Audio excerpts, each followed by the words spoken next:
चालू घडामोडी IMP प्रश्न पहिला. वयाच्या 16व्या वर्षी नेपाळमधून माउंट एव्हरेस्ट शिखर सर करणारा सर्वात तरुण भारतीय कोण ठरला आहे?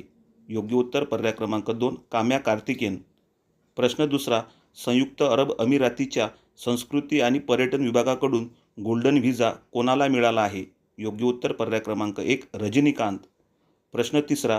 क्रिकेट ऑस्ट्रेलियाचे बहुसांस्कृतिक राजदूत म्हणून खालीलपैकी कुणाची नियुक्ती करण्यात आली आहे? योग्य उत्तर पर्याय क्रमांक 3 रवी शास्त्री. प्रश्न चौथा. 10वा जागतिक जलमंच 2024 वर्ल्ड वॉटर फोरम खालीलपैकी कोणत्या देशात आयोजित करण्यात आला? योग्य उत्तर पर्याय क्रमांक 4 इंडोनेशिया. प्रश्न पाचवा. दुसरी जागतिक AI परिषद अलीकडेच कोणत्या देशात आयोजित करण्यात आली? योग्य उत्तर पर्याय क्रमांक 3 दक्षिण कोरिया.